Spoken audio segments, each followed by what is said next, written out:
Hello everyone, welcome back to Devradi Pathshala. So guys, today topic of discussion is cytoskeleton part 2 जहाँ पे हम पढ़ेंगे intermediate filaments के बारे में. ठीक है. सो पार्ट 1 में ऑलरेडी करवा चुकी हूँ, तो ये टॉपिक इम्पॉर्टेंट है जो भी स्टूडेंट प्रिपेयर कर रहे हैं CSI NET, GATE, ICMR, DBT, JRF के लिए, साथ ही साथ MSc और BSc स्टूडेंट्स के लिए भी टॉपिक इम्पॉर्टेंट रहेगा. So let's proceed. ये रेफरेंसेस हैं जहाँ से मैं आप लोगों के लिए नोट्स बनाती हूँ और मेनली इंटरमीडिएट फिलामेंट्स इस टॉपिक के लिए मैं इन दोनों बुक से नोट्स बनाए हैं मैंने. ओके. सो साइटोस्केलेटन के बारे में मैंने आपको लास्ट क्लास में बता दिया है. बेसिक इंट्रोडक्शंस मैंने आपको बता दी है. कौन कौन से टाइप्स के, जनरली हमने 3 टाइप के साइटोस्केलेटन्स को देखा: intermediate filaments, microtubules and actin filaments. So आज हम लोग डिस्कस करेंगे आपका इंटरमीडिएट फिलामेंट्स. ठीक है. सो इंटरमीडिएट फिलामेंट्स के बारे में अब हम डिटेल में पढ़ेंगे आज की क्लास में.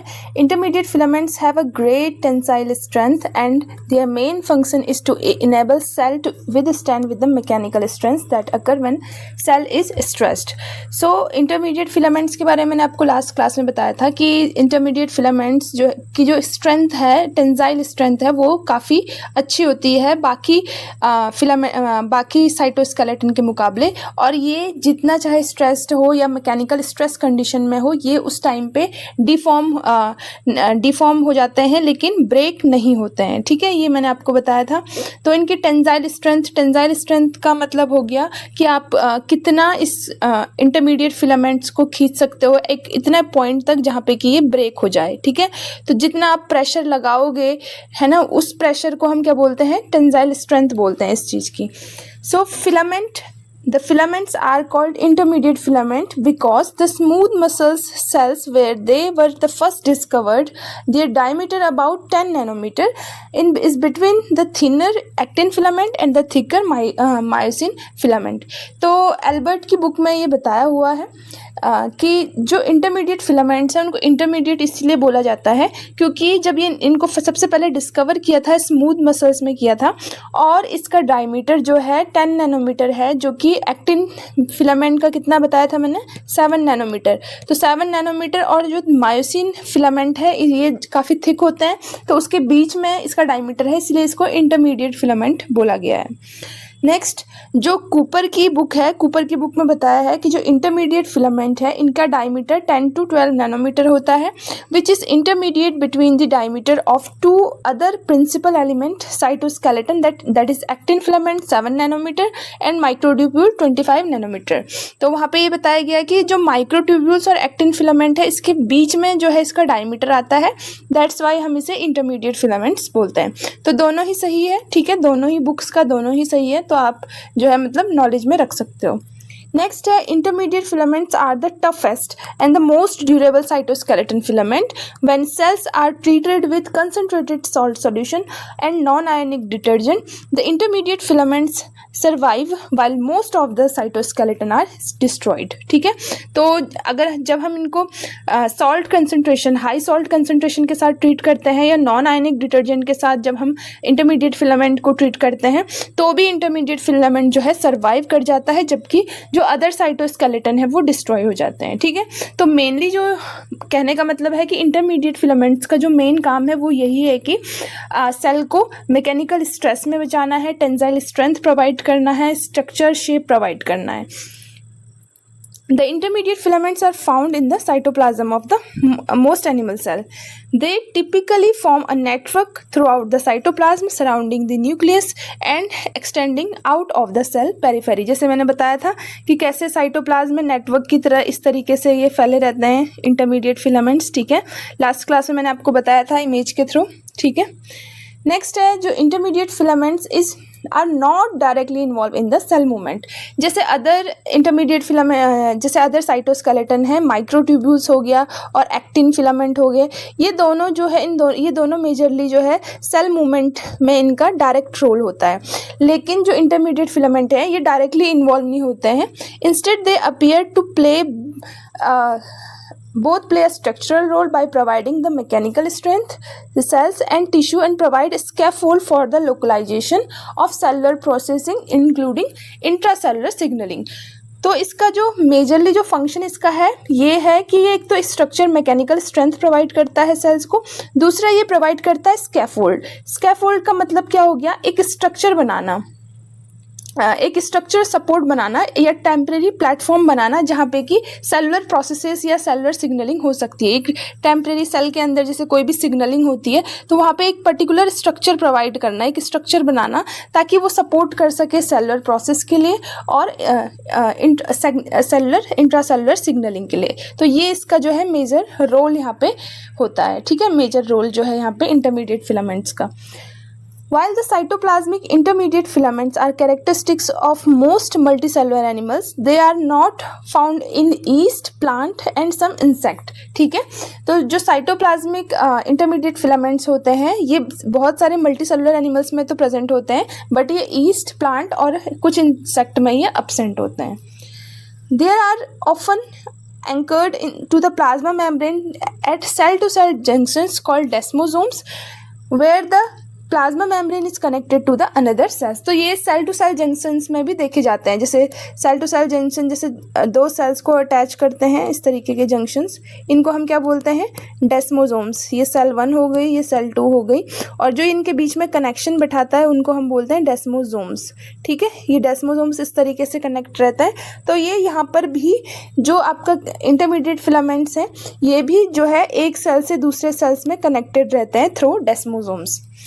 Intermediate filaments are also found within the nucleus of eukaryotic cells. हमारे न्यूक्लियस में भी ये प्रेजेंट होते हैं और वहाँ पर हम इनको क्या बोलते हैं, न्यूक्लियर लैमिना बोलते हैं। जैसे ये न्यूक्लियस, ये सेल हो गया और यहाँ पे इस तरीके से हमारा न्यूक्लियस होता है, ठीक है, और इस न्यूक्लियस के नीचे अगर हम देखें तो ये इस तरीके से न्यूक्लियर लैमिन्स प्रेजेंट होते हैं जो कि न्यूक्लियस को सपोर्ट करता है, न्यूक्लियर मेम्ब्रेन को सपोर्ट करता है। तो इस तरीके से आपके क्या होते हैं यहाँ पे न्यूक्लियर लैमिन्स न्यूक्लियर लैमिन्स हम इनको बोलते हैं। ठीक है, तो इस तरीके से ये न्यूक्लियस मेम्ब्रेन को भी सपोर्ट करता है, स्ट्रेंथ करता है न्यूक्लियर एनवेलप को। ठीक है, यहाँ पर आप देख सकते हो, यहाँ पे आपको देखने को मिल रहा है, ये जो आपको ब्लू कलर का देखने को मिल रहा है ये सेल मेम्ब्रेन मतलब सेल का बाउंड्री है, और जो ये ग्रीन कलर का देखने को मिल रहा है ये आपको इंटरमीडिएट फिलामेंट्स देखने को मिल रहे हैं। ठीक है, तो इस intermediate filaments durable network in the cytoplasmic cell, ये इम्यूनोफ्लोरेसेंस माइक्रोग्राफ है, sheet of epithelium cells stained to show lace like network intermediate keratin filaments जो आपको ग्रीन कलर के दिखा रखे हैं, और indirectly connected to those neighbouring cells. आपको यहाँ पे बी वाला जो डायग्राम है यहाँ पे आपको देखने को मिल रहा है ये डेस्मोसोम्स हैं इस तरीके से, और यहाँ पर ये डेस्मोसोम्स कनेक्टिंग टू सेल्स, दो सेल्स को कनेक्ट कर रहे हैं डेस्मोसोम्स, और यहाँ पर ये इंटरमीडिएट फिलामेंट्स के बंडल हैं जो कि आपस में कनेक्ट कर रहे हैं। ठीक है, ओके, नाउ अब हम स्ट्रक्चर पढ़ेंगे कि इंटरमीडिएट फिलामेंट्स के स्ट्रक्चर कैसे होते हैं। So intermediate filaments are strong rope like structure होते हैं। कैसे होते हैं, कैसे ये इतने स्ट्रॉन्ग होते हैं? जो intermediate filaments is a rope like in which many long strands are twisted together to provide a tensile strength. तो ये इस तरीके से रोप लाइक होता है जिससे कि बहुत सारे इस तरीके से अटैच होते हैं, ट्विस्टेड होते हैं टुगेदर ताकि वो टेंसाइल स्ट्रेंथ प्रोवाइड कर सकें।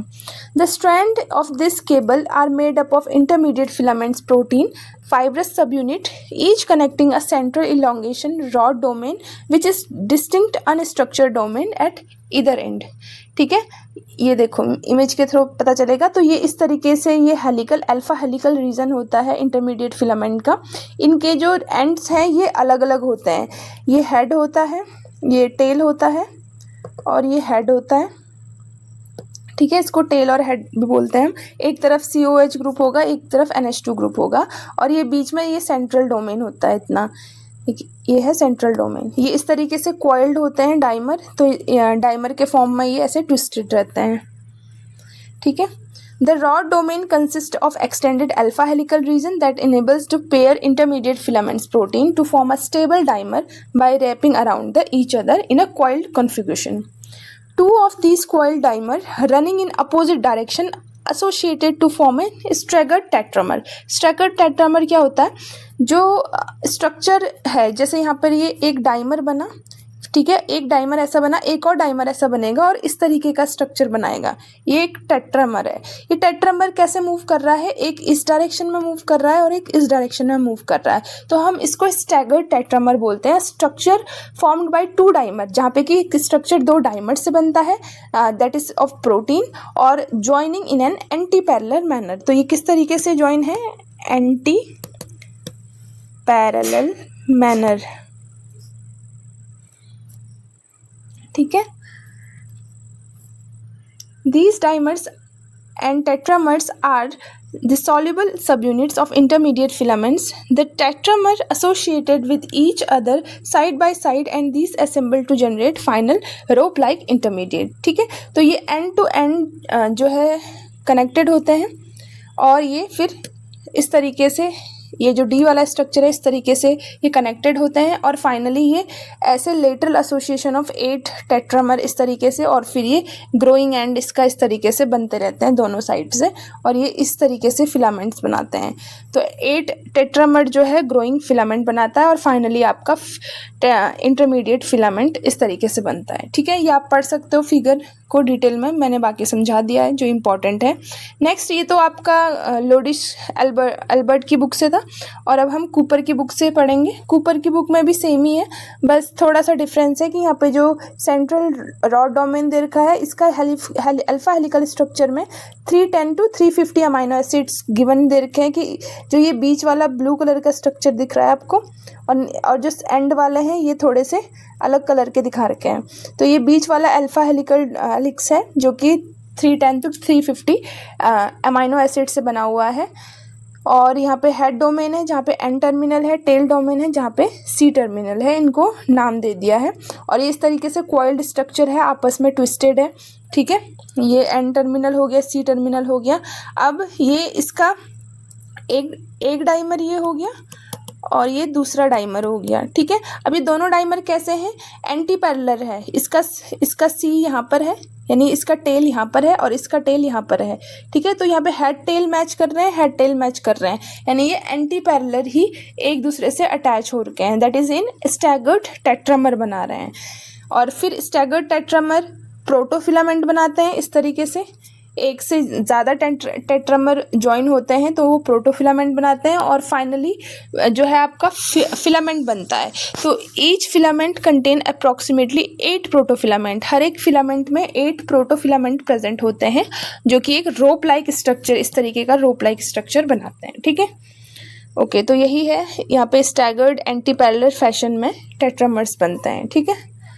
चलो नेक्स्ट है, अब हम पढ़ लेते हैं कौन कौन से टाइप्स के इंटरमीडिएट फिलामेंट्स होते हैं। Intermediate filaments strength cell against mechanical strength. यहाँ पर जो एल्बर्ट की बुक है यहाँ पे बस इतने ही टाइप के दिए हैं, लेकिन हम कूपर की बुक से डिटेल में पढ़ेंगे। सो यहाँ पे बताया गया है साइटोप्लाज्मिक और न्यूक्लियर, 2 टाइप के मेजरली इंटरमीडिएट फिलामेंट है। साइटोप्लाज्मिक में आपको केराटिन फिलामेंट्स मिलते हैं जो कि एपिथेलियल सेल्स में प्रेजेंट होते हैं, और आपके vimentin and vimentin related filaments हैं जो कि कनेक्टिव टिश्यू, मसल सेल्स और जीलियल सेल्स में प्रेजेंट होते हैं। नेक्स्ट है न्यूरोफिलामेंट्स जो कि नर्व सेल्स में प्रेजेंट होते हैं, और जो न्यूक्लियस में प्रेजेंट होते हैं वो न्यूक्लियर लैमिन्स प्रेजेंट होते हैं जो कि सभी एनिमल सेल्स में प्रेजेंट होते हैं। तो यही आपको एल्बर्ट की बुक में दिया है, लेकिन हम इसको थोड़ा डिटेल में पढ़ेंगे थ्रू कूपर की बुक से, ठीक है। तो यहाँ पर आपको 5 टाइप के इंटरमीडिएट फिलामेंट्स दे रखे हैं, type 1, type 2, type 3, type 4 and type 5, ठीक है। टाइप 1 और 2 आपके केराटिन्स को बता रहे हैं, एक एसिडिक केराटिन बता रहा है और एक न्यूट्रल या बेसिक केराटिन बता रहा है। टाइप 3 में आपका वाइमेंटिन आ जाता है, डेस्मिन आ जाता है, जीलियल फाइब्रिली एसिडिक प्रोटीन आ जाते हैं, पेरिफेरिन। और टाइप 4 में आपके न्यूरोफिलामेंट प्रोटीन आ जाते हैं, न्यूरोफिलामेंट के टाइप आ जाते हैं, अल्फा इंटरनेक्सिन आ जाता है, नेस्टिन आ जाता है, और टाइप 5 में आपके न्यूक्लियर लैमिनेंस आते हैं। तो वैसे ही है, बस इनको type 1, type 2, type 3, type 4 and type 5 में डिवाइड किया है। तो more than 70 different intermediate filaments protein have been identified and classified into 5 groups based on their similarities between the amino acid sequence. तो इनको क्लासीफाई किया है, वैसे तो 70 डिफरेंट इंटरमीडिएट फिलामेंट्स प्रेजेंट होते हैं, पर इनको जो है 5 ग्रुप में डिवाइड किया गया है based on their amino acid sequence की सिमिलरिटी के बेस पे, ठीक है। जो टाइप 1 एंड टाइप 2 है वो correspond to 2 groups of keratin, each consist of 15 different proteins which are expressed in epithelial cells. Each type of epithelial cells synthesize at least one type. Type 1 is acidic and one type 2 is neutral or basic keratin which co-polymerize to form an filament. तो अब होता क्या है, sales में जो keratin के हैं वो केराटिन के 2 ग्रुप हैं, टाइप 1 और टाइप 2 है, जो कि फिलामेंट फॉर्म करते हैं। अब क्या होता है, जब जो एपिथेलियल सेल्स होती हैं, हर एक टाइप की एपिथेलियल सेल्स दोनों टाइप के केराटिन को सिंथेसाइज करते हैं, टाइप 1 को भी टाइप 2 को भी, और टाइप 1 और टाइप 2 मिलकर जो है वो क्या बनाता है, एक फिलामेंट फॉर्म करता है। जैसे हमने अभी स्ट्रक्चर देखा फिलामेंट का, फाइनल में फिलामेंट बना, ऐसे ही टाइप 1 और टाइप 2 क्या करते हैं, फिलामेंट को फॉर्म करते हैं। तो दोनों, चाहे एसिडिक हो या बेसिक या न्यूट्रल केराटिन हो, दोनों ही हर सेल्स में सिंथेसाइज होते हैं और फाइनली एक फिलामेंट का फॉर्मेशन करते हैं। कुछ सम टाइप 1 एंड टाइप 2 केराटिन्स को हम हार्ड केराटिन्स भी बोलते हैं, जो कि यूज़ होते हैं for the production of hair, nails and horns को बनाने में, ठीक है। Other type 1 and type 2 keratin को हम सॉफ्ट केराटिन बोलते हैं, जो अबेंडेंट होते हैं in cytoplasm of epithelial cells with different keratin being expressed in the various differentiated sales type, ठीक है। नेक्स्ट बात कर लेते हैं टाइप 3 की। Type 3 intermediate filaments proteins include vimentin. Type 3 में क्या आता है, वाइमेंटिन आता है, जो कि several different kind of cells में, fibroblast, smooth muscle cells and white blood cells में प्रेजेंट होता है वाइमेंटिन, ठीक है। वाइमेंटिन क्या करता है, एक एक्सटेंडिंग नेटवर्क बनाता है from nucleus towards the cell periphery, nucleus से लेकर पेरिफेरी तक का ये नेटवर्क बनाता है। Another type 3 protein is desmin that is specifically expressed in muscle cells. Desmin जो है आपका वो स्पेसिफिकली कहाँ एक्सप्रेस होता है, मसल सेल्स में एक्सप्रेस होता है। Where it connect to Z disc of individual contractile element. अगर आप लोगों को याद हो या आपने कभी पढ़ा हो कि जब मसल्स कॉन्ट्रैक्शन होता है तो वहाँ पे जेड डिस्क का बड़ा रोल होता है, ठीक है। तो डेस्मिन्स जो है कहाँ एक्सप्रेस होते हैं, मसल सेल्स में ही एक्सप्रेस होते हैं स्पेसिफिकली, जहाँ पे ये जेड डिस्क को कनेक्ट करने में हेल्प करते हैं। जब हम मायोसिन और एक्टिन फिलामेंट का पढ़ते हैं तो वहाँ पर हम लोग ये सारी चीज़ें पढ़ते हैं, ठीक है। नेक्स्ट है third type of intermediate filament protein is specifically expressed in glial cells which support neurons, and fourth is peripherin that is expressed in neurons of the peripheral nervous system, ठीक है।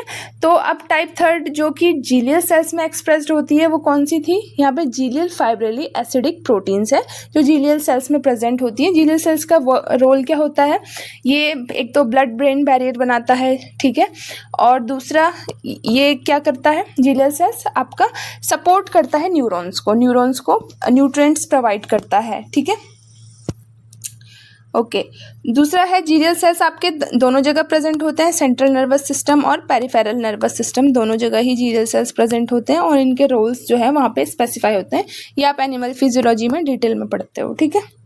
ओके नेक्स्ट है पेरिफेरिन जो है आपके neurons में ही expressed होते हैं और पेरिफेरिन्स आपके जो है किस में प्रोवाइड करते हैं, आपके नर्वस सिस्टम में जो है वो प्रोवाइड करते हैं मैकेनिकल स्ट्रेंथ को। नेक्स्ट है type 4 intermediate filaments protein include 3 neurofilaments protein that is designated as NF-L for light, M for medium and H for heavy respectively, ठीक है। टाइप 4 इंटरमीडिएट फिलामेंट में हम न्यूरोफिलामेंट पढ़ते हैं। This protein is associated with alpha internexin. ये protein किससे associated होते हैं, अल्फा इंटरनेक्सिन से। ये सारे प्रोटीन जो ये टाइप 4 के हैं neurofilament, light, medium and heavy, तीनों टाइप के ये एसोसिएट करते हैं अल्फा नेक्सिन से और ये फॉर्म करते हैं major intermediate filaments of many types of mature neurons. Mature neurons में जितने भी मेजर टाइप के इंटरमीडिएट फिलामेंट्स हैं वो यही फॉर्म करते हैं। They are particularly abundant in the axon of motor neurons and are throughout to play critical role in supporting these long thin processes which are extended more than a meter in length, ठीक है। तो ये इनका जो majorly काम है ये exons हो गए और आपके जो डेंड्राइट्स हो गए, इनको मैकेनिकल स्ट्रेंथ प्रोवाइड करने का रोल होता है। ठीक है, अल्फा इंटरनेक्सिन का। अल्फा इंटरनेक्सिन के साथ में कौन से न्यूरोफिलामेंट अटैच होते हैं, न्यूरोफिलामेंट प्रोटीन अटैच होते हैं, जो कि आपके एक्सॉन्स को, डेंड्राइट्स को क्या करते हैं, मैकेनिकल स्ट्रेंथ को प्रोवाइड करते हैं। Another type 4 is नेस्टिन। ये थोड़ा अलग है नेस्टिन। ये एक्सप्रेस होता है embryonic development of several types of stem cells में। जब एम्ब्रायनिक डेवलपमेंट होता है उस टाइम पे स्टेम सेल्स में ये प्रेजेंट होता है।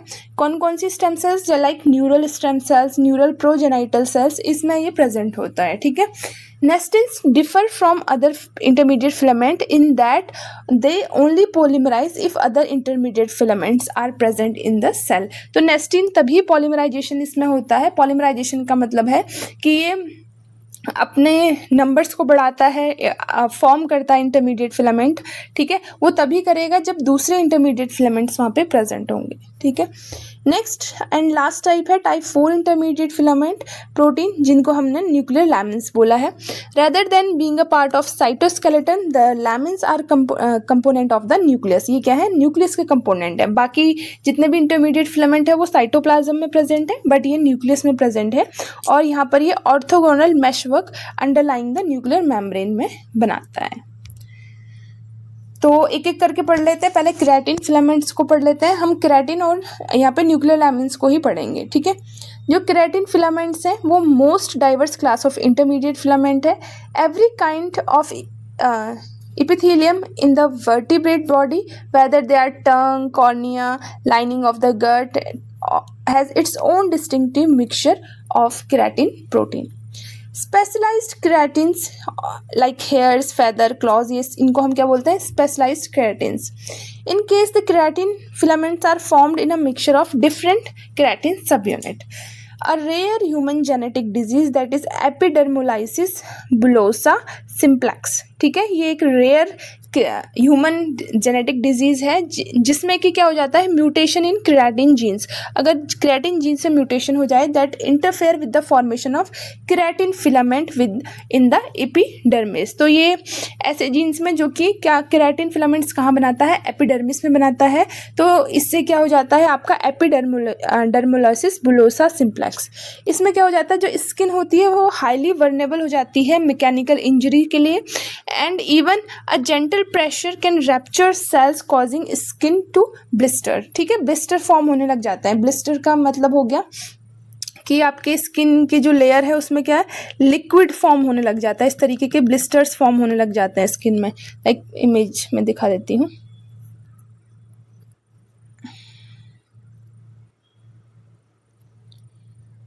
ठीक है, यहाँ पे ये इमेज में दिखा रखा है, a mutant form of keratin make skin more prone to blisters. ये यहाँ पे ये ब्लिस्टर्स बना रखा है, ये इस तरीके से, ये देखो ये ब्लिस्टर है। यहाँ पे ये लिक्विड फॉर्म हो गया है स्किन में, तो ये ब्लिस्टर बना देता है। ठीक है, तो the disease can be reproduced in transgenic mice expressing mutant keratin gene in their skin. तो ये डिजीज़ को हम रिप्रोड्यूस किया साइंटिस्ट ने माइस में, ट्रांसजेनिक माइस में इसको एक्सप्रेस किया इस म्यूटेंट जीन को, और फिर देखा कि ये डिजीज़ जो है वो कॉज होती है एपिडर्मोलाइसिस बुलोसा। यहाँ पे अगर आपको आपके हाथ में थोड़ी भी मैकेनिकल इंजरी होगी तो आपकी स्किन, मतलब थोड़ा भी प्रेशर आएगा तो स्किन जो है वो टियर हो सकती है, रैप्चर हो सकते हैं सारे के सारे सेल्स। ठीक है, और ब्लिस्टर भी कॉज हो सकते हैं, दोनों हो सकते हैं। ठीक है, नेक्स्ट चलते हैं। The keratin filaments of epithelial cells are tightly anchored to the plasma membrane at two areas of the specialized contract, that is desmosomes and hemidesmosomes। हमने ये भी पढ़ा कि प्लाज्मा मेम्ब्रेन जो हमारे केराटिन फिलामेंट्स हैं ये एपिथेलियल सेल्स में डेस्मोसोम्स के थ्रो क्या होते हैं, कनेक्ट होते हैं ईच अदर पे।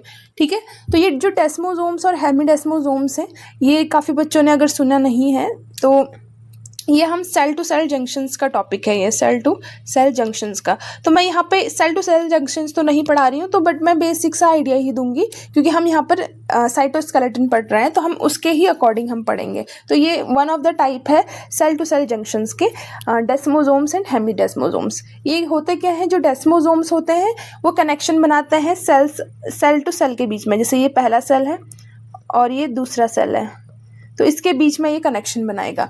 जो हेमिडेस्मोसोम्स हैं वो क्या करते हैं, सेल, ये एक सेल है और इसको किसके बीच में, एक्स्ट्रा सेलुलर मैट्रिक्स के बीच में, यानी कोई भी अटैचमेंट जिस पे सेल अटैच होता है उस पे कनेक्शन बनाता है ये हेमीडेस्मोसोम्स। ठीक है, तो डेस्मोसोम्स और हेमीडेस्मोसोम्स आई होप कि क्लियर हो गया होगा। डेस्मोसोम्स सेल टू सेल के बीच में और हेमीडेस्मोसोम्स सेल्स और एक्स्ट्रा सेलुलर मैट्रिक्स के बीच में कनेक्शन बनाता है। दोनों का काम कनेक्शन बनाना ही है। ठीक है, कॉन्टैक्ट करना है।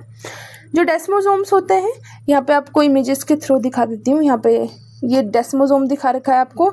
ये देखो, ये सेल 1 है, ये सेल 2 है और ये आपके इंटरमीडिएट फिलामेंट्स हैं। ठीक है, और यहाँ पे कुछ प्रोटीन्स अटैच हो रखे हैं डेस्मोसोम्स, और ये यहाँ पे अटैच कर रखा है। ये आउटसाइड द सेल एरिया है, यहाँ पे कनेक्शन बैठा रखा है दोनों सेल्स के बीच में। यहाँ पे हेमीडेस्मोसोम्स देखोगे आप तो यहाँ पे ये सेल है और यहाँ पे ये एक्स्ट्रा सेलुलर मैट्रिक्स है। इन दोनों के बीच में जो है वो कनेक्शन आपको देखने को मिल रहा है। ठीक है, तो डिटेल में पढ़ते हैं। जो डेस्मोसोम्स होते हैं वो they are the junction between adjacent cell to cell contact are mediated by transmembrane protein that is cadherin. Cadherin के थ्रू ये मेडिएट होते हैं। अब ये सब आप सेल टू सेल जंक्शंस में पढ़ोगे क्या होते हैं, कैथरीन वगैरह, ये सब सारे प्रोटीन्स वगैरह। ठीक है, On their cytoplasmic side, desmosomes are associated with the characteristics of dense plaque of intracellular protein to which keratin's filament are attached. ठीक है, तो यहाँ पे क्या होता है, जो डेस्मोसोम्स हैं साइटोप्लाज्मिक साइड में ये केराटिन फिलामेंट के थ्रू अटैच होते हैं by dense plaque of the proteins. Like यहाँ पे देख रहे हो आप, यहाँ पे ये इंटरमीडिएट फिलामेंट्स हैं और ये प्रोटीन से लाइक डेस्मोप्लैंकिन हो गया, यहाँ पे प्लैकोफिलिन हो गया, प्लैकोग्लोबिन हो गया। इन प्रोटीन्स के थ्रू ये क्या है, इंटरमीडिएट फिलामेंट से कनेक्टेड है। ये साइटोप्लाज्मिक साइड है, ये साइटोप्लाज्मिक साइड है, ये भी साइटोप्लाज्मिक साइड है और ये आउटसाइड द सेल है। तो यहाँ पर जो ये इंटरमीडिएट फिलामेंट से अटैच हो रखे हैं ये प्रोटीन्स के थ्रू अटैच हो रखे हैं। These attachment are mediated by desmoplankin, जैसे मैंने आपको बताया, a member of a family of protein called plankins. Plankins family का ये member है desmoplankin that bind the intermediate filament and link them with the other cellular structure. Next, hemidesmosomes are morphologically similar to the junctions between epithelial cells and underlying connective tissue at which keratin's filament are linked by different member of plankin family. ये भी plankin family के ही member होते हैं लेकिन थोड़े different होते हैं, like प्लैक्टिन हो गया। ठीक है, जैसे यहाँ पे भी plankin family के member थे डेस्मोप्लैंकिन, लेकिन यहाँ पे थोड़ा ये भी plankin family के member है लेकिन प्लैक्टिन है। तो हेमिडेस्मोसोम्स भी क्या होते हैं, ये इस तरीके से अटैच है। ये इंटरमीडिएट फिलामेंट्स आपको देखने को मिल रहे हैं। ये प्लैक्टिन प्रोटीन है।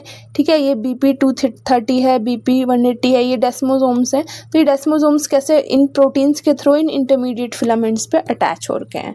यहाँ पर आपको देखने को मिल रहा होगा कि मेजर जो डिफरेंस है, डेस्मोसोम्स में दोनों साइड से इंटरमीडिएट फिलामेंट्स हैं लेकिन हेमिडेस्मोसोम्स में सिर्फ एक साइड से ही इंटरमीडिएट फिलामेंट्स हैं, अदर साइड से नहीं है। इसको भी पढ़ते हैं।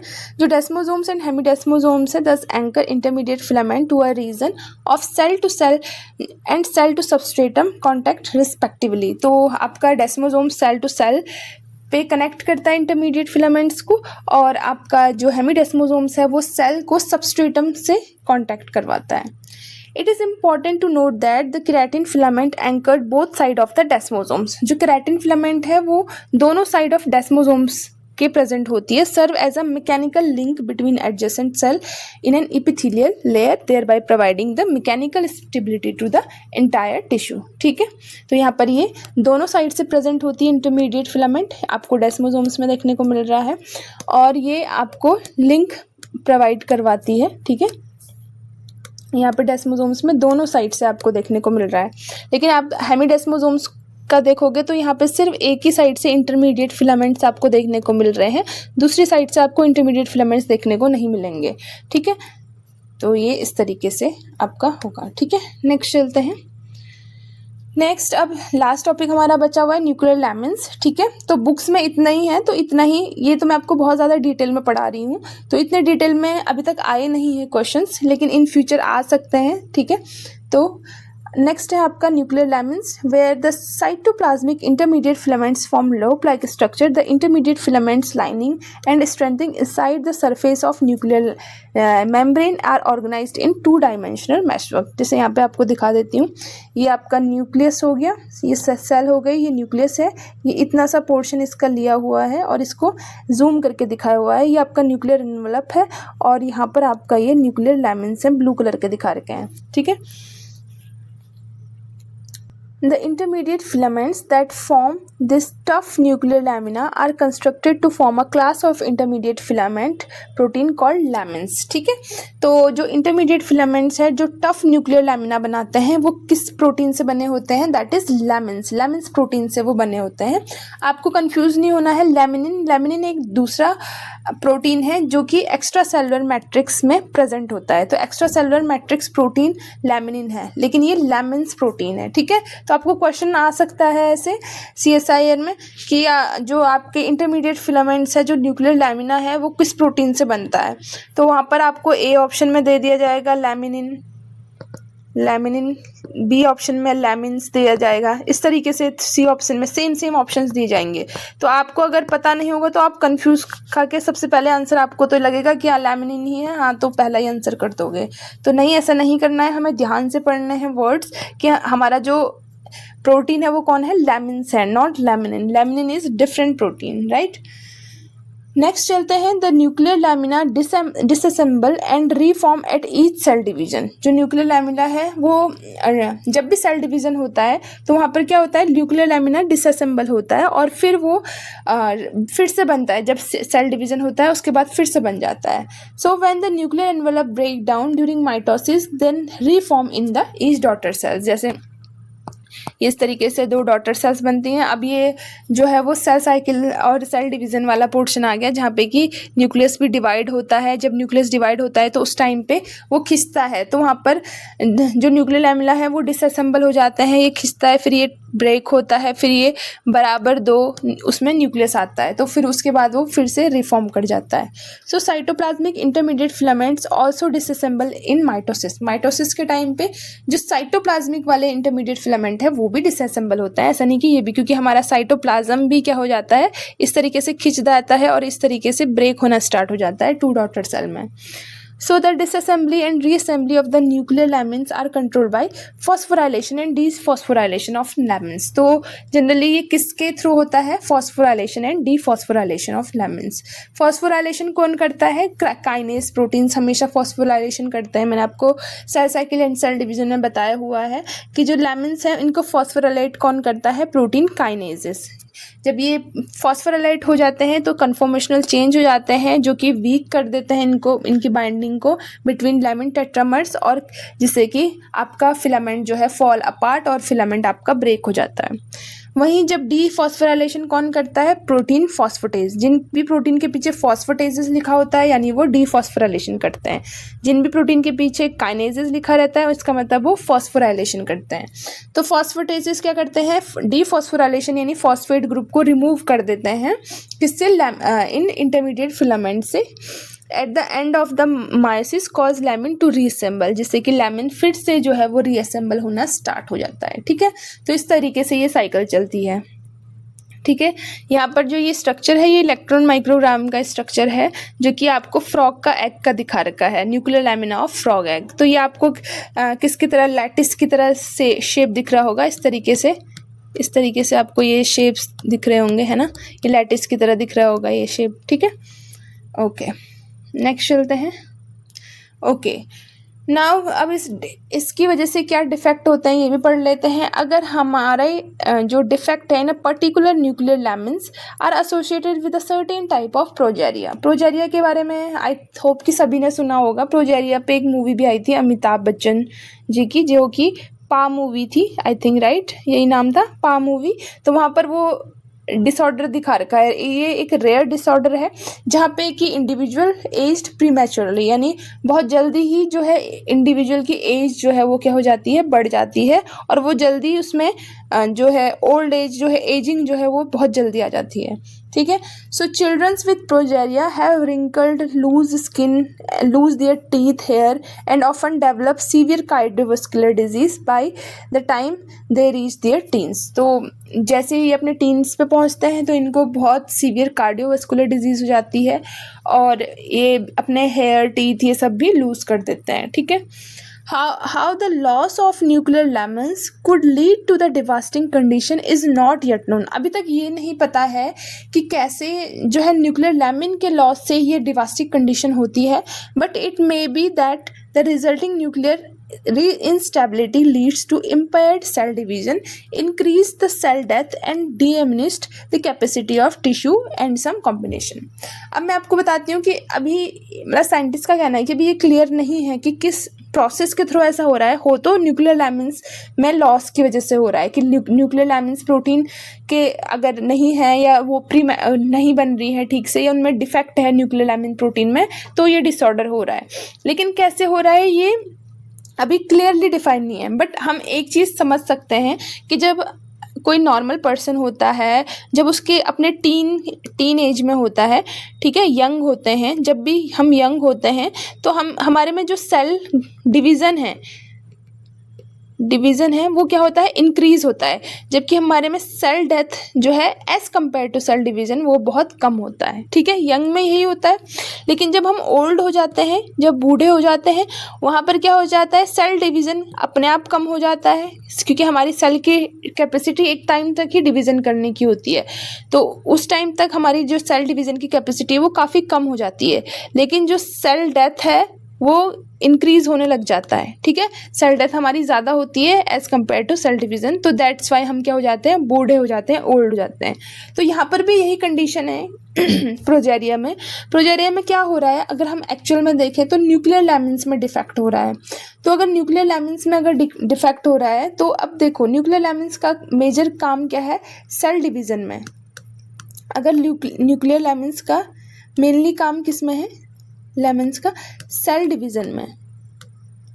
जब हमारा सेल डिवाइड करता है तो मैंने आपको बताया कि जो इंटरमीडिएट फिलामेंट्स हैं ये न्यूक्लियर लैमिन्स, तो ये क्या कर रहे हैं, मैकेनिकल स्ट्रेंथ प्रोवाइड कर रहे हैं, प्रॉपर सेल डिवीज़न करवा रहे हैं। अगर ये नहीं होंगे तो आपका प्रॉपर सेल डिवीज़न नहीं होगा। तो अगर आपके इसमें ही डिफेक्ट आ गया न्यूक्लियर लैमिन्स में, तो आपकी जो सेल्स बनेंगी उनमें जो है डिफेक्ट आने लग जाएगा, यानी उनका न्यूक्लियस में कुछ गड़बड़ आने लग जाएगी, डिफेक्ट, क्योंकि लैमिन्स ही प्रेजेंट नहीं है न्यूक्लियस में। तो न्यूक्लियस को सपोर्ट कौन करेगा, जो न्यूक्लियर मेम्ब्रेन है उसको सपोर्ट करने वाला कोई बचेगा ही नहीं। जब यहाँ पे लैमिन्स प्रेजेंट ही नहीं है तो इनको सपोर्ट स्ट्रक्चर मिलेगा नहीं। इससे क्या होगी, जो डिफेक्टिव सेल्स हैं, डिफेक्टिव सेल्स जो है वो बनेंगे, ज़्यादा बनेंगे डिफेक्टिव सेल्स। जब डिफेक्टिव सेल्स ज़्यादा बनेंगे तो फिर हमारी बॉडी में क्या मैकेनिज्म होती है कि अगर सेल डिवीज़न के टाइम पे कुछ भी गड़बड़ सेल बन गई, डिफेक्टिव सेल बन गई, तो उसका तुरंत एपोप्टोसिस करवाना, उसकी सेल डेथ करवाना। ठीक है, तो इनकी क्या हो जाएगी, सेल डेथ हो जाएगी। अब जब डिफेक्टिव सेल ज़्यादा बनेंगे तो सेल डेथ भी ज़्यादा होगी, सेल डेथ ज़्यादा होगी तो आप जो है प्रीमैच्योरली जो है वो एज्ड होने स्टार्ट हो जाएंगे। ठीक है, तो ये कंसेप्ट है इसके अंदर कि क्यों जो है एजिंग अर्ली होती है, क्योंकि सेल डिवीज़न ही ठीक से नहीं हो पाता है, जो नए सेल्स बनते हैं वही ठीक से नहीं बन पाते हैं, डिफेक्टिव सेल ज़्यादा हो जाते हैं जिससे कि सेल डेथ ज़्यादा हो जाती है और हमारे जो प्रॉपर सेल्स बनने थे वो बन नहीं पाते हैं। तो ऐसे जो childrens with progeria being to show advance feature of ageing around 18 to 24 month of age, यानी 18 से 24 महीने में ही ये एडवांस एजिंग को शो करने लग जाते हैं। और आई थिंक इनकी जो लाइफ स्पैन होती है वो 14 to 15 ईयर्स ही होते हैं, मतलब ये इतना ही जी पाते हैं, मुश्किल से 14 to 15 ईयर्स पहुँच पाते हैं, उसके बाद इनकी डेथ हो जाती है। ठीक है, तो इससे ज़्यादा ये नहीं जी पाते हैं। तो ये जो सब कुछ कॉज होता है ये इसी की वजह से होता है, न्यूक्लियर लैमिन्स की एसोसिएशन एब्सेंट की वजह से। ठीक है, ओके, ठीक है, तो ये थी इंटरमीडिएट फिलामेंट्स के बारे में। तो इंटरमीडिएट फिलामेंट्स के बारे में मैंने आपको डिटेल में ये बता दिया है कि इनमें हमने क्या क्या पढ़ा है। ठीक है, तो अगर फिर भी आपको कोई डाउट होता है कहीं पर भी तो आप लोग क्वेश्चन पूछ सकते हो, और एट द एंड हम लोग इसके जो है क्वेश्चन आंसर करेंगे कि कौन कौन से क्वेश्चन इसमें आए हैं इससे रिलेटेड। ऐसे तो बहुत ज़्यादा डिटेल में तो इंटरमीडिएट फिलामेंट्स के बारे में नहीं पूछा गया है, लेकिन हाँ एक्टिन और माइक्रोट्यूब्यूल्स के बारे में काफ़ी डिटेल में पूछा गया है। तो हो सकता है आने वाले टाइम में इंटरमीडिएट फिलामेंट्स के बारे में भी डिटेल में पूछा जाए, तो इसलिए मैंने ये डिटेल वीडियो ही आपके लिए बनाई है, ताकि आपको कोई भी टॉपिक छूटे ना, कोई भी वर्ड आपके ना छूटे। आपको जो है CSIR के लेवल का पढ़ा रखा है, ताकि CSIR के लेवल का ही आपको पढ़ा रखा है कि एक्स्ट्रा अगर कुछ भी आए तो आप लोग वहाँ पे अटेंड कर सको क्वेश्चंस, ठीक है। और इसके बाद हम नेक्स्ट हम पढ़ेंगे माइक्रोट्यूब्यूल्स को, माइक्रोट्यूब्यूल्स हम पढ़ेंगे इसके बाद, ठीक है। कोई डाउट होगा तो कमेंट बॉक्स में बता देना। तो मिलते हैं नेक्स्ट वीडियो में, तब तक के लिए टेक केयर, बाय बाय।